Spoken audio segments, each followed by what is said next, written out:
Hello everyone, welcome to SIUK India webinar. Thank you for joining us today. We are now live with the University of Reading. We have Sarah, Joseph and Ludo with us today who will let us know more about this special webinar session. Please feel free to post all the questions in the chat box on the right. We will answer all the questions after the presentation during the Q&A session. So let's start. Over to you, Sarah. Great, thank you very much. Hi everyone, my name is Sarah von Billerbeck. I'm the Director of Postgraduate Taught Programs in the Department of Politics and International Relations at the University of Reading. I'm also a Professor of International Relations, and I'm joined today by my colleague, Dr. Joseph O'Mahony, who is a lecturer in International Relations with me here in Reading. In the next 15 minutes or so, I'm going to tell you about our range of MA programs. I'll start with an overview of what it's like to join our department. Then I'll introduce the programs and talk about what you'll learn and how you'll learn. And this includes information on the variety of modules we offer, as well as how we build transferable skills and employability into our teaching and learning. I'll then tell you a bit about the other kinds of academic support that we provide to our students and the exciting range of careers that our students go on to. After I conclude my presentation, I'll hand the reins over to Dr. O'Mahony, who's going to actually put a little bit of this into practice for you and show how we actually engage in research-led teaching and how he incorporates some of his research into the training that go to our MA students. And then after that, we will wrap up and we'll have plenty of time for questions and answers from all of you. So let me just make sure that I can move my slides along here. There we go. All right. So when you join the Department of Politics and IR as an MA student, you'll experience teaching by top academic experts, scholars who are at the forefront of their fields, who are leading on the development of new knowledge, and who are in many cases contributing to the creation of policy in government and society. We have particular expertise in strategy and war, the United Nations and international organizations, international peace building, and nationalism and the rise of the far right, to name just a few areas. You'll also become a full member of our vibrant research community. We're home to a number of leading research programs and institutions, including the Ways of War Center, the British Army Higher Education Pathway, and the UN and Global Order Program. And we hold a weekly internal research seminar during term time. We invite and encourage our MA students to take part in these events in order to gain a wider knowledge of the field. Indeed, unlike in some institutions where you really see a divide between students and researchers or staff, we really consider our MA students to be contributing and benefiting members of the research life of our department. In addition to these kinds of events and through your modules and coursework, you'll gain a range of transferable skills that offer excellent preparation for future careers. You'll also have multiple opportunities to engage with a range of academics and practitioners. Throughout the academic year, we hold an exciting program of events with such individuals from the world of politics, diplomacy, the military, the public sector, and they often take part in individual modules as well. You can see on screen an image from one recent event with the former Speaker of the House of Commons here in the UK, John Bercow. These events often provide an opportunity for our MA students to interact with these visitors, and we encourage them to take advantage of the networking opportunities that these events afford. You'll also experience a range of teaching and assessment methods. Our modules are interactive and present information in a variety of formats to engage our students to participate actively in their learning. We also use a range of assessment methods, including more traditional essays, but also oral presentations, group work, practical exercises like writing policy briefs or engaging in simulations. And alongside this, you'll benefit from a strong academic support network that includes building strong relationships with academics in the department, as well as broader student support around the university. And finally, you'll join a diverse international group of students, meeting people from around the world who all bring their own rich perspectives to the classroom and university life. And we really feel that this is one of our strengths. You'll learn a lot from us, but you'll learn a lot also from the rest of your cohort. I'll now tell you a bit more about our specific MA programs. We offer 6 specialized MA programs. The first of these is the MA in Diplomacy. This is a specialized program that emphasizes the theory and practice of diplomacy in the international system, equipping you with the tools to understand a range of international transactions in the world today. This program also includes interaction with diplomats and a high level of practical exercises where you, in fact, get to be the diplomat and test out your hand at some of these types of negotiations. Next, we offer an MA in International Relations, which offers an in-depth look at the theories and practices of relations between states and other key international actors around the world to enable you to understand, assess, and respond to the most pressing contemporary issues in our world today. Next is the MA in International Security Studies, which brings a critical lens to key security challenges in the contemporary era, enabling you to critically assess them and understand them from a variety of perspectives. Fourth, we have the MA in Strategic Studies, which offers a really unique opportunity to study key strategic concepts and their application, along with the problems and possibilities that these pose. And there are very few MA programs that actually focus specifically on strategic studies, so this is quite unique. Next, we have an MRes in International Relations, which offers in-depth tuition on the conduct of social sciences research and on methods training. So this is for those who might be a little bit more research-minded, who may be thinking about going on to a PhD somewhere down the road. And finally, we have our MA in Public Policy, or MPP, which enables you to develop an understanding of a range of public policy issues, from welfare policy to global governance, and gives you the opportunity to interact with a range of policymakers. This program also includes the option to complete a work placement or a capstone project, and it's jointly run with the Department of Economics. So what exactly will you learn in these various programs? Well, I'll start by telling you about the core modules that we offer. As you can see on this slide, each program has either one or two substantive compulsory modules in its subject area, and some of these are shared across programs. So for example, for the MA in Diplomacy, your core module is called Contemporary Diplomacy. Everyone on that program takes this module. If you're doing the MA in IR, you have to take IR theory. But you also have to take something called Worlding International Relations, which moves away from the kind of dominant Western Eurocentric paradigms of international relations and opens them up to the world at large. IR theory is also core for the MA in International Security Studies. So you can see on this screen that we have a range of core modules. Some of them are just for one program, others are shared across programs, but all of them have some number of modules that you have to take as a student. Mostly those will take place in your first term with us, but some of them run in our spring term. In addition to that, beyond these core modules, you can select from a range of optional modules, and I've put just a couple of examples up on the slide: Terrorism in a Globalizing World and Building Peace, which show different, more specific, specialized angles of some of the issues that we look at in those compulsory modules.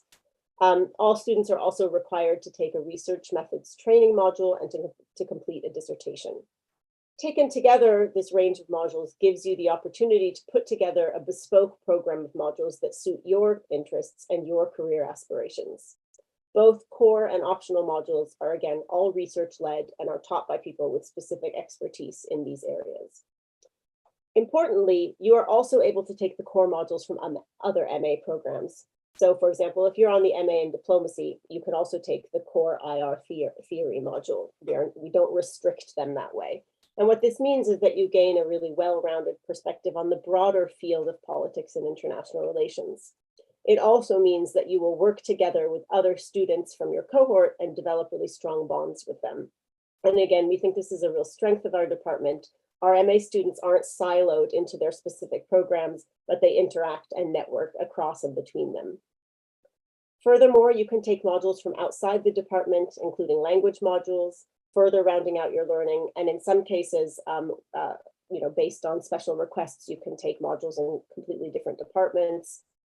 We also allow our students sometimes to take a final year undergraduate module if they're interested in something very specific that's not offered at the MA level. So essentially what we're doing is we're trying to give our students as many choices as possible, because by the time you come for postgraduate study, you know what it is that you want to do, and we want to help you get there. I should mention, of course, that optional modules are subject to change. So what you see on the screen may not be exactly what's offered in any given year, depending on staff going on leave and things like that. So I guess the next question to think about then is, how will you learn? Our MA modules are normally taught in small group seminars, usually not with more than 15 people. And these are supported by high quality online resources. Importantly, as I've now mentioned a couple of times, our modules are all research led, and you will really be learning from people who are experts in their field, who are conducting cutting edge research and bringing it kind of directly to you in the classroom. Our sessions are highly interactive and participatory, and you have the chance to gain great insight both into the fundamentals of your chosen field and the latest developments, both through interaction with your lecturers and with your classmates, as I mentioned before. This interaction also extends to a range of policy and academic experts from outside the department who join as visiting fellows and guest speakers. And because we have small class sizes, you really get the opportunity to engage directly with these individuals. And finally, for your dissertation, you'll have an individual academic supervisor who will guide you through the process of selecting and defining a topic, designing your research plan, and gathering and analyzing evidence. And this is also a real chance to go deep on a topic about which you are passionate. And we usually find that this is an excellent opportunity to build a strong relationship with an academic in the department, and often ends up being someone you stay in touch with and ask for professional references from later on. I'm just going to pause a little bit from my presentation now, just to illustrate a little bit about this, based upon one module that I teach, which is the Contemporary Diplomacy module. In addition to being the director of all the postgraduate top programs, that I am also the director of the MA in Diplomacy specifically. And this is a module where we really put a high emphasis on transferable skills and on balancing between kind of academic learning and practical learning. So I co-teach this module with a retired UK diplomat. She held a range of different positions in the UK Foreign Service, and ultimately was ambassador to Finland. And so what she does is, I will provide kind of academic learning theories and case studies. And then she will, of course, come with her real firsthand real world experience. And we can have really interesting discussions about how theories and reality do or do not match, and whether we need to rethink some of the concepts that we use when we study diplomacy. To make that even sort of more useful to our students, we complement that with a range of sort of practical types of exercises and assessments. So you do write a traditional essay in the module, but you also write a policy brief. We run a whole session that's a workshop on how to write a policy brief, and then we give you a kind of real live current event scenario, and you have to go off and write your policy brief in a relatively short amount of time to try to mimic real world conditions. You also have to give a group presentation, and that means engaging in teamwork and public speaking. And then we have 2 in-class simulations, which we run with additional guest speakers that we bring in, who are both also retired diplomats. One of those is a simulation on influencing and lobbying, which is, of course, a very important part of diplomacy. And the other is on negotiations. And so in the first one, us academics pose as sort of somewhat intransigent government officials. We give you a scenario, and you need to try to influence us to change our policies. And in the second one, we give usually a current event seminar that relates to international negotiations, and you're broken into groups, and you need to come up with a negotiation strategy for a government team. So that's just to illustrate a little bit how we bring practical skills training into the classroom, but how we use that to complement, of course, intellectual kind of academic learning and theoretical learning, and how we sort of let you guys have the chance to take on these roles to help you think through what you might like to do after you graduate, and of course how you also get opportunities to interact with senior officials, senior retired officials, who can really help you with your networking skills and figuring out, where you want your career to go next. So that sort of segues nicely into my next slide, which is how all of our teaching translate into this range of transferable skills. And, I've given just one example, but I should say that we really do incorporate this into all of our teaching from the outset. Sorry about that. We do incorporate this into all of our training right from the outset. And some of these are the kinds of skills that are fairly obvious, how to critically understand key issues in international relations and politics, how to ask the right kinds of questions about the most pressing issues facing the world today, how to construct convincing evidence-based arguments, but also how to view issues from a variety of perspectives, rigorous research skills, oral and written presentation skills. Those are the types of skills you might expect to get from postgraduate MA level work. But some of them are also less obvious. So things like time management, teamwork, how to network and take advantage of opportunities. So these are all the types of skills that we try to incorporate into our teaching. And we do this throughout our teaching, and it really does equip our graduates well when they go out into the professional world. Oh, sorry, we seem to have gone one slide too far. All right, there we are. So all of this tuition, both substantive and in terms of skills, is complemented by a high level of academic support throughout your time at Reading. And this begins with a set of academic skills sessions where we provide guidance about expectations at postgraduate level and strategies and techniques for postgraduate academic work. We have an excellent academic tutor system where each student is assigned to an academic in the department. This is usually the director of your program. And this person serves as a sort of first port of call and general advisor for all academic issues. They can provide guidance and advice about which modules to choose. They can provide study tips and advice. They can answer substantive questions about the material or point you towards those who can. And they can provide suggestions about careers and next steps. Our students often build strong relationships with their academic tutors, and tutors often provide professional references to our students as they move on into their careers or into further study. And many students do end up staying in touch with their tutors long after they graduate. In addition, all of our lecturers, of course, have regular office hours, and we really do encourage our students to use these to engage in deeper discussion, ask questions, and clarify issues.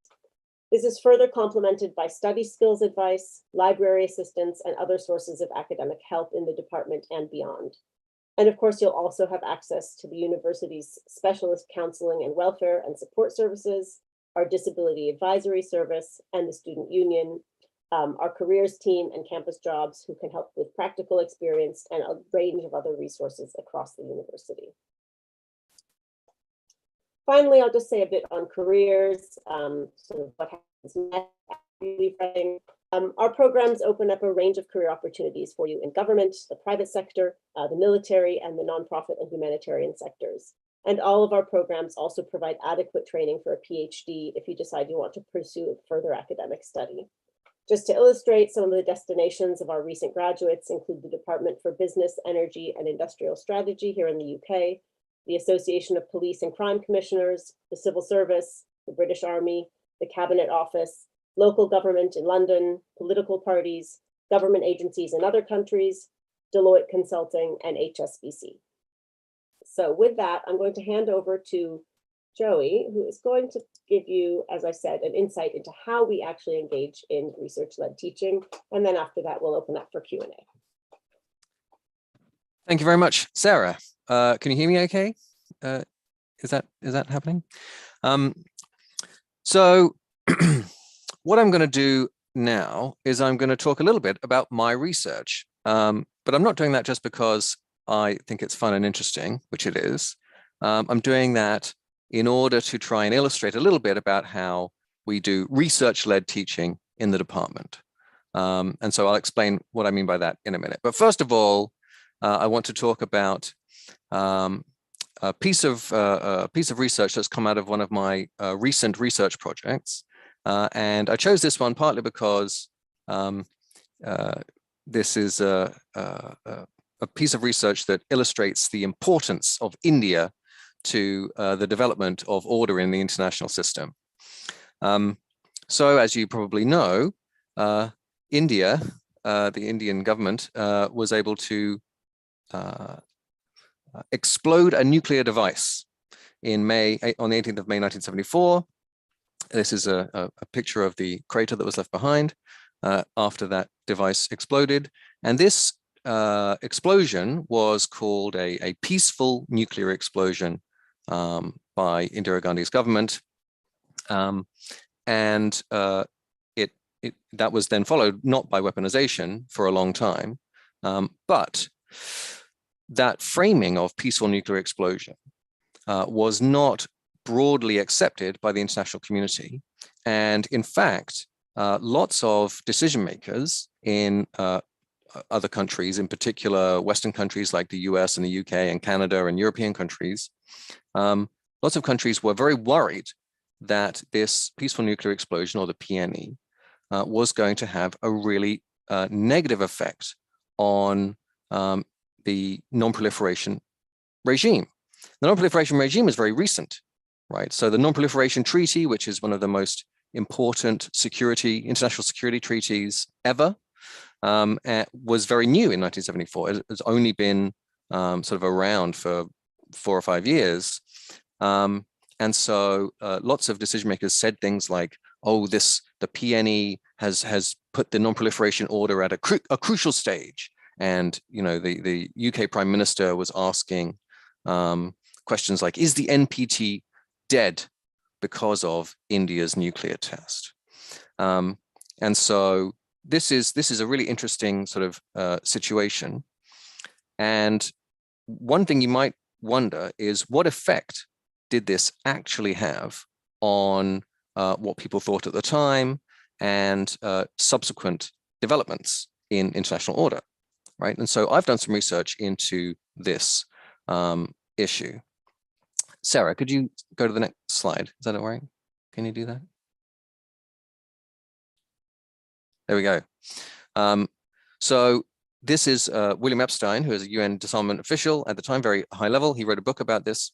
And here is a statement that he made at the time, which just shows how important some of the people at the time thought that it was. So he says that the PNE, so the peaceful nuclear explosion, changed all of the rules of nuclear non-proliferation and the structure of international relations as surely, if not as spectacularly, as did the Trinity test being the first ever nuclear explosion in the US. So we want to know how it had these effects. Did it have effects, and how it had the effects? Now, one of the major questions here is, how can we know? How do we know what effects it had? We could make it up, right? We don't want to do that. That's not a very good idea. What we want to do is we want to look at some evidence, right?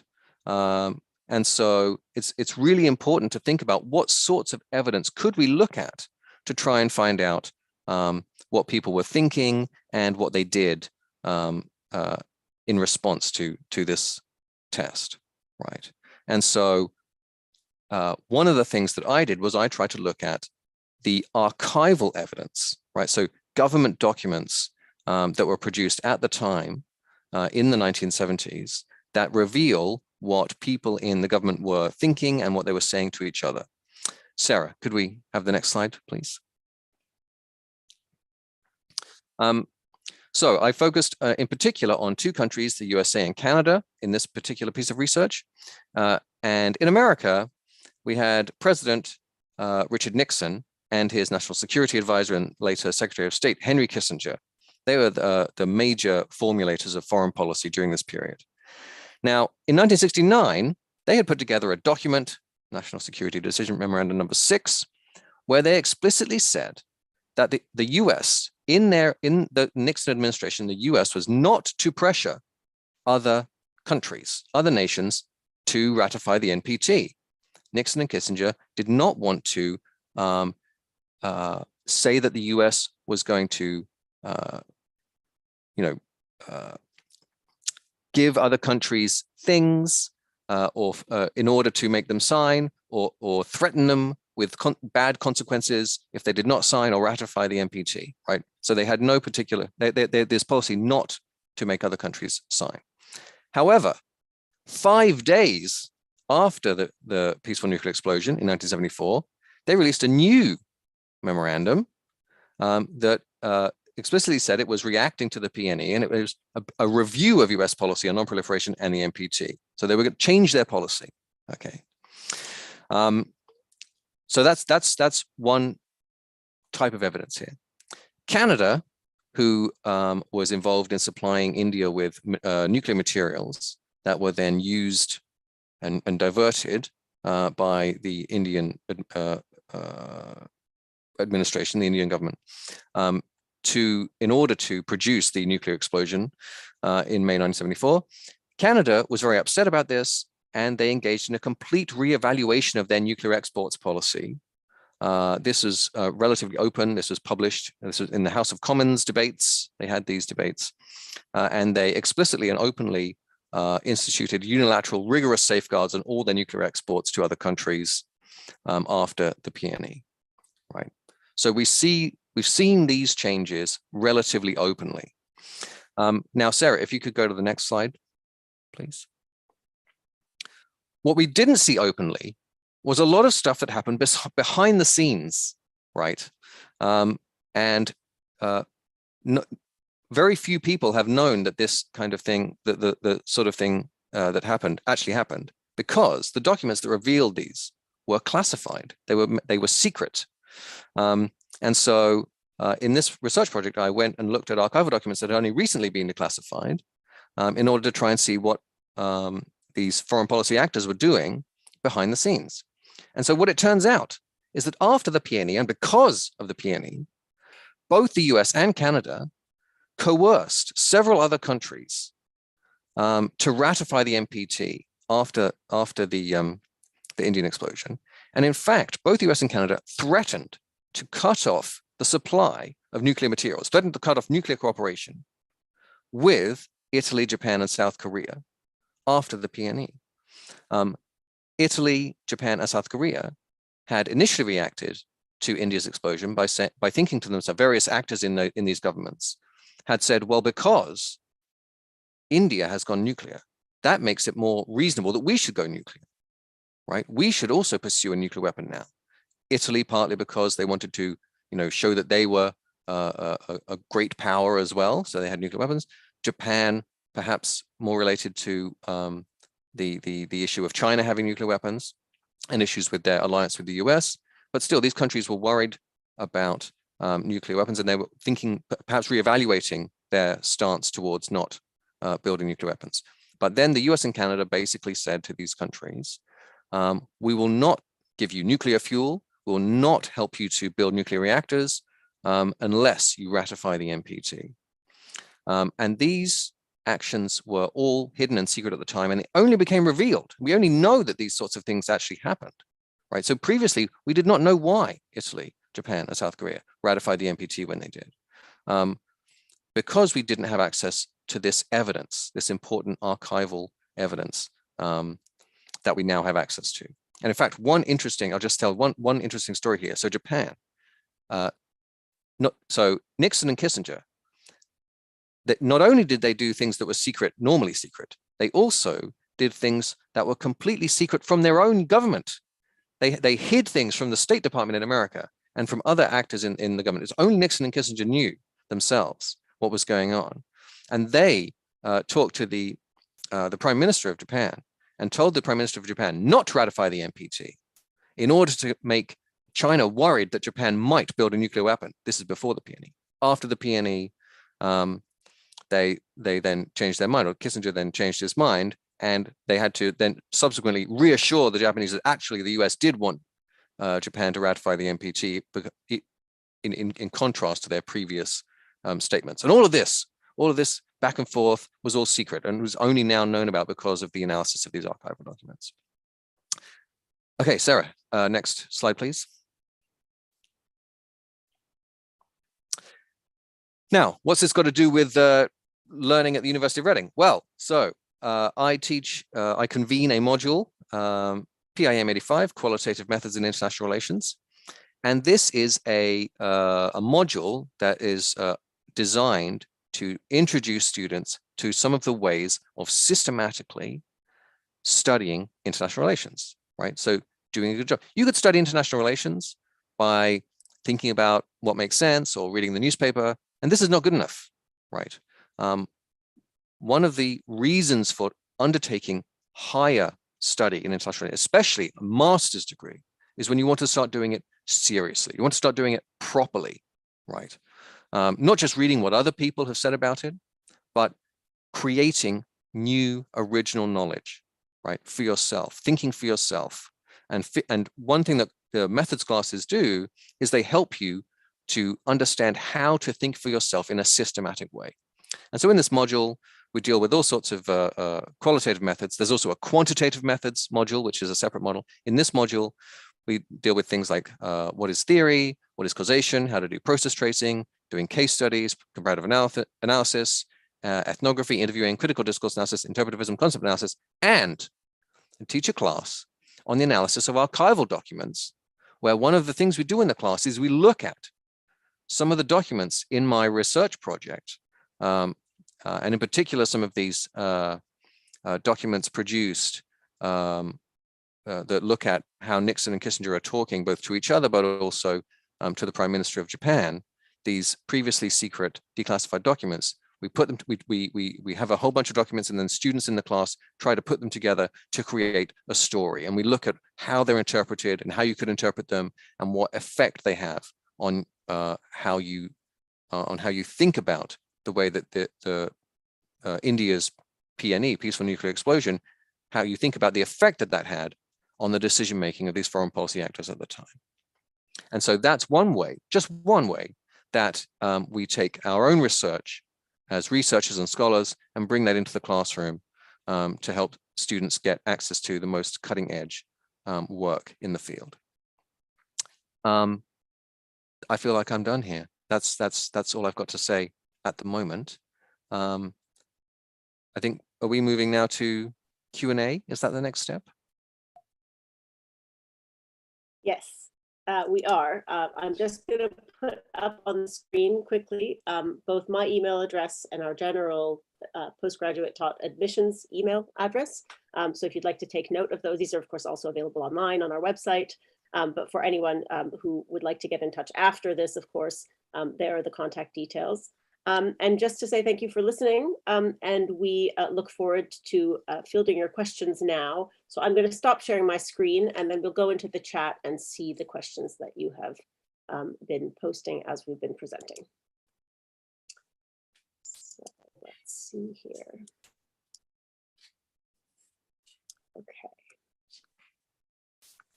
All right, so the first thing I'll do is I'll just point out that in the chat box, which hopefully you can all see, my colleague Ludo has put in links both about how to apply, about fees and funding and master's scholarships, as well as about accommodation. So those are general websites that might be useful to you.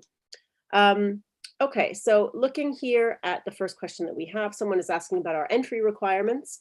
That's fairly straightforward. And of course, you can find more detailed information on the website. But in brief, we do look for a good 2-1 degree, that's according to the UK system, or an equivalent wherever in the world you're based. One thing I will point out here is that we don't require that that degree is in politics or international relations or history or anything related. It can be an advantage to have some background, but actually we are very open to having students come from a range of different backgrounds. And in fact, that is what we see every year. I have students who have psychology backgrounds, classics, some people who come from even more kind of far-flung disciplines like engineering and so on. And what we think that does is it really enriches actually the types of discussions we can have in our classes. You know, people come when we're talking about the types of things that Joey just mentioned, you know, what is a theory? Can you give us an example of a theory? And someone might say, well, I have a counterexample to that from chemistry. You know, that's not how it works. And so it can really enrich the types of discussions we have. And we really do appreciate that. The only program that does have a requirement is the MPP, where it's preferable to have a background in either government, politics, international relations, or a related field. But I will also add that we take into account any relevant work experience. So say you did your degree a while ago in, I don't know, English literature. But since then, you've gone on to work in the local government and have quite a lot of experience with some of the issues we're dealing with. We will take that into consideration as well. Right, so I'm seeing that someone actually, I've sort of just answered the second question, which is about someone who completed a few years ago and has 4 years of work experience. Of course, you can apply. We welcome people who come after having had work experience. It's not a requirement that you've had working experience, but we do every year have a high number of students who have gone off and had careers and are coming back to academia after having worked for a while. So that's absolutely not a problem. And again, you know, we view this as only making the classroom a richer place with more diverse perspectives. So the top employers, somebody has asked about who are the top employers after completing a degree in politics. I can't name a sort of specific top employer. I can say in terms of categories of employers, we see a lot of people from our programs going into public service, particularly from our masters in public policy. Many people there come from backgrounds in public service, and they go back to those backgrounds. Equally, we have plenty of students who go on to the UK civil service or other government positions in their home countries. But we also, of course, have many people going into the private sector or the nonprofit sector. So I can't say that we have a top employer, but we have a very good range of employers that I think reflects the diversity of the students who come to us, and the ability for the degree that we equip them with to meet the requirements for a range of different types of careers. Let me see. The fourth question here is again about the entry requirements, which I have already covered. Someone has asked if I have information on average earnings post-graduation. Unfortunately, I don't have that information. We're not allowed to ask our students how much they earn once they've graduated. But I certainly haven't heard of any of them coming back and saying it wasn't worth it. So I'll just leave it at that, and say that that most of them do think that it's a good investment to come back and do their master's. And I think maybe one thing I'll just throw in here is that every year we actually have a good handful of students who do their undergraduate degrees with us who stay on for a master's.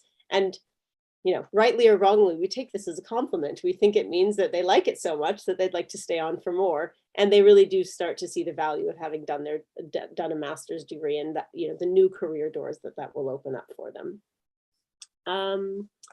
Okay, so the next question I have is also about the entry requirements. So I've already answered that. Someone has asked about fees, and for that I would maybe hand over to Ludo. Ludo, I don't know if you want to jump in and answer that now or just direct people to the website. What do you think? I think so. I'm happy to redirect all the students to the website so they can see their fees for each course, so they can always refer to and come back to later on if they want to. Okay. All right. I'll be sharing the link now.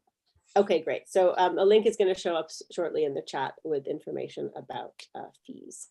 Okay, so, all right. I have somebody here who has an MBA already and specialized in human resources management and is currently working in human resources, but is interested in applying for the MA in strategic studies and whether they will be eligible for a second master's. Absolutely, yes, you'll be eligible. You certainly also won't be the first student who comes to us already having completed a master's in a different field and has decided to switch into this. And just to again illustrate how we like a different range of backgrounds, I can point to myself as an example. I did my undergraduate degree in English literature, and then I switched fields many years ago when I did my master's into politics and international relations, and here I am now, still with it. So we really do encourage people, don't hesitate. If this is what you're interested in, what you're passionate about, and where you want your career to go, Reading is very much a place that welcomes people with a range of backgrounds. And having had previously done postgraduate study, you'll be well equipped for the rigors and demands of postgraduate study at Reading. So absolutely, you're eligible to apply. The next question I have here is about the deadline for the 2022 intake, and also if there's any scholarships available. So first of all, I think you meant probably the 2023 intake. Obviously, deadlines for this year have 2022. So 2022 to 23, sorry about that. So this autumn, we actually have a fairly flexible deadline. You can, in theory, put an application in as late as sort of August, and we do try to review them as quickly as possible to get you an answer. I would caution against leaving it till that late because of visa requirements, arrangements for travel. Obviously, travel has been a little bit trickier in the last couple of years. So waiting until that late can be a little bit risky. Another reason I would encourage people to put in applications early is that we do offer some scholarships, and I will hand over to Ludo in a moment, but I can speak specifically about our subject-specific scholarships. So we have a limited number of scholarships for both home and overseas students that we give out in the department. They are partial scholarships, so you do need to be able to cover the remainder of the fees, and the main criteria is academic excellence for these, as well as the ability to pay the rest of the fees. The first round deadline for those scholarships has already passed, but there's a second round deadline on the 1st of June. So if you want to be considered for those, you would need to get your application in by that deadline. So while there is an amount of flexibility in terms of straight admissions. If you do want scholarships, the earlier the better. But I'm going to just quickly pass over to Ludo, who can shed light on other types of scholarships and financial issues. Sure, thank you, sir. Yes, we do have scholarships available at, say, PGT level, subject-specific scholarship, but we also have the centenary scholarships, which is basically can be combined with the subject-specific scholarships that are available. So you will need, of course, to have an offer from us first. So you apply for the course, any of the course you're interested in. As soon as you receive an offer, you can place the application for the scholarships. And as the second round, we close around the 15th of June. My advice to all of you would be to start your application as soon as possible, because you will need to have an offer from us. For 2023, just to let you know, we will be having also a fully funded scholarships called Felix scholarships, and you will need to have an offer from us. I believe a link has been posted on the chat for all of you, so you can see all the awards that are available for basically for all the courses, of course, including the politics and so on and so forth. So please be aware that the offer is your starting point. So if you wish to apply for any scholarship, you will need to have an offer from us first.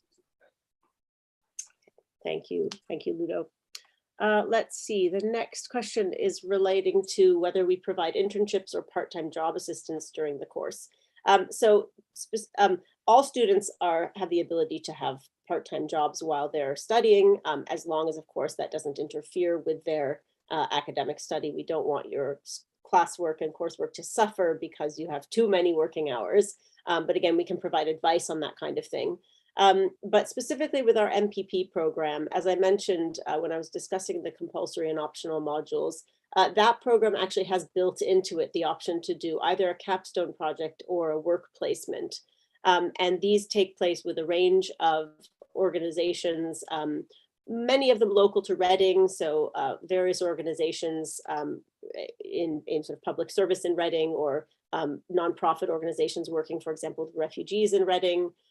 Some extending further beyond that to Commonwealth institutions, for example, and other types of private sector institutions. Reading is home to quite a lot of high-tech industry as well. I would say in that program, most of the students opt for the capstone option, which means working on a joint project together with one of those organizations. But those who choose the work placement have to do a minimum of 2 weeks. And we have a special officer who works specifically in the Department of Politics and International Relations to help identify and locate placements for students based upon their interests, their skill sets, the types of skills that they want to gain. I would say the big benefit of those is, of course, gaining project management skills. That's a big one that students come back to us and say, you know, I learned great project management skills from this. And I should say that our placements officer is fantastic. It's actually a shame she couldn't be with us here today, but she's really, she's really on top of this. She knows our student body very well. She knows the local organizations very well that have worked with us before. So she's really, excellent at helping our students, guiding them through this process. The next question that I'm seeing in the chat here is about the English language requirements. Yes, we do have an English language requirement. There's a question in addition to about a waiver to that, and I'm sure there is a waiver, but I'm not sure what the rules are. So again, I'm going to hand over to Ludo so that I don't misspeak on this one. Thank you. Yes, so we do accept, of course, IELTS for our English language requirements. We've got also a wider list, including TOEFL, PTE, and so on and so forth. I'll be sharing in the chat box the links with you. For those that have studied CBSE, ICC, or State Board, my advice to you would be to submit your CBSE or 12th, of course, results to admissions, and let admission decide whether the English requirement can be waived or not. As a rule of thumb, if you submit an IELTS and meet the entry requirements, this can be automatically waived. If you have studied, again, CBSE, ICC, or State Boards, you can also submit them as a part of your applications. And then, of course, admission will be assessed your English and requirements and decide whether or not this can be waived. Great, thank you, Ludo. I think the next question may also be one that I'm going to hand to you, which is about whether students need to apply separately for scholarships or whether this is considered automatically when they put in their applications. Thank you. So let me define two aspects of the scholarships. If you are referring to undergraduate scholarships, basically they will need to will be automatically considered as a part, of course, of the application, as long as they've accepted Reading as a firm choice. At master level, it's different because you will need to have, first of all, an offer from us. And then once you've got the offer, you will need to place the application. So at master level, the application is required. You will find the application form on the portal. It's called Mia Trading. It's where basically you have placed your applications, and then you will also be able to submit the scholarship applications. We do, of course, work also with external bodies, such as Chevening, for instance, or Felix. So they may have different application forms, but you will find them on the website alongside the instruction on how to apply for the scholarships provided by Chevening or by Felix, for instance. Great, thank you. And I guess one more for you, Ludo. The next question that we have is whether students have to wait until they have an unconditional offer in order to book their accommodation, or whether the conditional offer letter is sufficient. And this individual also asks when booking for accommodation opens. Thank you. So in terms of accommodation, my advice to you will be to start to look into accommodations in parallel. So you're looking for your course alongside with your accommodation, unless you've got relatives perhaps living in Reading or in London. It depends on your personal circumstances. But as soon as you've decided Reading is a place for you and you place the application, I would start to look at the accommodation as well. Of course, there will be we are offering different type of solution to you.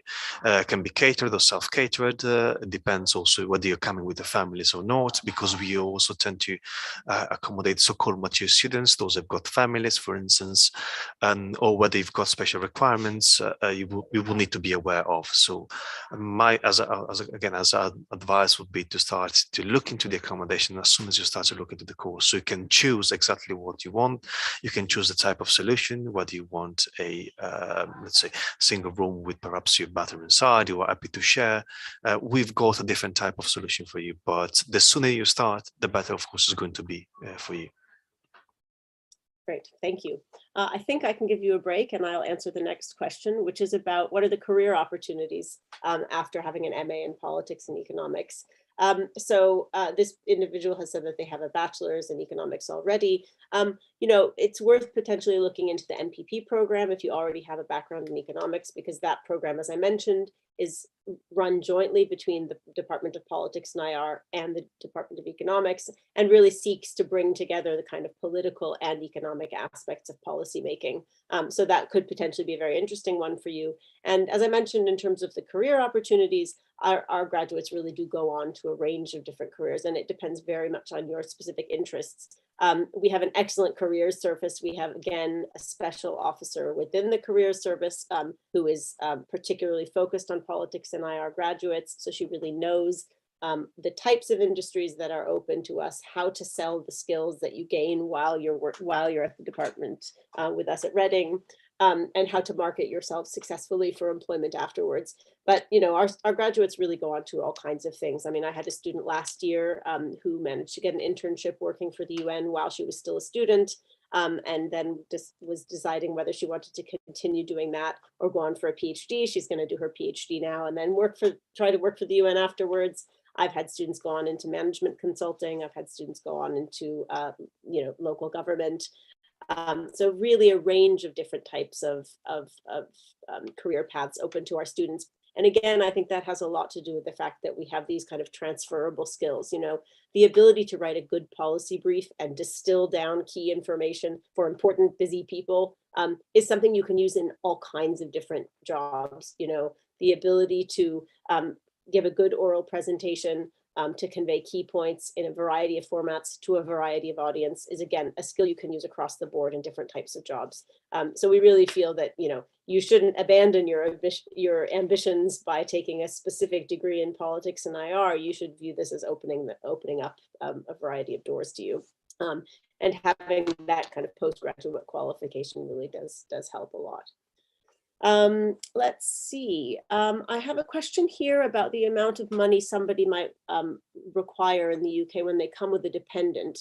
I'll probably hand over to Ludo here, but I do know that we have an international office, and we do have advisors who can help with kinds of financial questions for people who come with families. Thank you, Sarah. Yes, in terms of answering type of questions, I think we're about to post a link on our immigration team. Feel free to contact them because they will be able to support you to provide all the required informations in terms of visa, in terms of dependence, and so forth. As a some sort of, we do look after our students, that we try to accommodate as much as possible by offering, of course, services for mature students as well, because as I was mentioning to all of you before, we've got students coming with their families each year, with children as well. So if this is the case, feel also free to mention that the idea also is to come with your children, if it's of course, if it's the case. Thank you, Ludo. I don't think there are any other questions in the chat, but I do see that we have a few more minutes. So I think I'll just give you a couple of pieces more of information that I didn't mention in the presentation itself that might be useful to you as you go through the application process and think about your next steps. So the first of these is that we do offer a part-time option for our master's program. So where you complete the degree over 2 years instead of 1 year. That means that you would basically have about half the modules per year, as opposed to a full-time student. We would encourage all of our part-time students to do their dissertation in the second year so that they make sure they've got their research methods training in advance of that. And also it gives them more time to be exposed to the discipline and to the modules and to make a more informed decision about the topic of their dissertation. But for those students who come full time, you know, I just thought I would maybe break down a little bit more the number of credits you have to take. It's a 180 credit degree program. 60 of those are the dissertation. So you can see that it really is a big project. It usually kicks off in the spring term and then extends through to the summer. And the due date is usually around September at the end of the year of the degree program. That leaves you 120 credits for other modules. Now, as I mentioned in the presentation, some of those will be taken up with compulsory modules. So your research methods training with Dr. O'Mahony, as well as the core modules for your program. And this varies between 1 and 2 core modules. And then, of course, the remainder of credits can be used for optional modules. All of our modules, aside from the dissertation, are 20 credits. Most of our students break that down into 3 modules in the autumn term and 3 modules in the spring term. But of course, if there are particular modules that you really want to take that are running in one term or another, sometimes we have students who have a slightly heavier term first and then a lighter one, or vice versa. All of that to say that we do give our students a fair amount of flexibility in making these kinds of decisions. In particular, I'd like to emphasize that their academic tutors will help them through this process. So I will sit down with my students and say, how many modules have you got here? Are you sure that balance is going to work for you? You know, are you going to have the time to focus on these things? Make sure your deadlines aren't clustering at a certain, at a certain time. So we have that kind of one-to-one guidance for our students as they plan their studies with us. Unless there are any other questions, I think that's all I had to say. I don't know, Ludo or Joey, if there's anything you guys wanted to add. Actually, just one relatively small point. You were talking about internships and things like that earlier. Not an internship necessarily, but we do reasonably frequently have master's students employed by faculty members as research assistants. This is not a lot of money, but that is an opportunity that does come up pretty frequently. Like I remember Brandon talking about how helpful his master's program research assistant had been last term. So that's something that I would mention. Indeed, we're actually just in the process of finding another one of our master's students to help another faculty member with research. So for those of you who are interested in kind of really going deep into how the academic research process works, I would say, yeah, on average, every year we have a handful, 1 or 2 or 3 students who are helping academics with their own research. So there's also that opportunity as well. All right. Yeah, thank you so much for your kind words and answering all the questions so well. And in the end, if you would like to put forward anything else for the audience, who are watching us live right now? I would just like to say thank you to everyone for joining us today. It was great to have all your questions. We hope you found the presentation informative. Of course, we are all available to answer any other questions that you may have. There's a lot of links now posted in the chat. And of course, you can take a good look at our website. You can see what individual academics work on, see more information about the programs. And of course, do send an email if you have any further questions. And we very much hope that you'll consider putting in an application to join us at Reading, and maybe even to welcome you this coming autumn. Thank you so much for sharing your knowledge with us. To all the audience, if you have any further questions, please feel free to contact our SIUK India offices. We'll be more than happy to help you. In the end, I would like to say thank you so much, everyone, for your valuable time today. Have a great day. Bye-bye. Take care.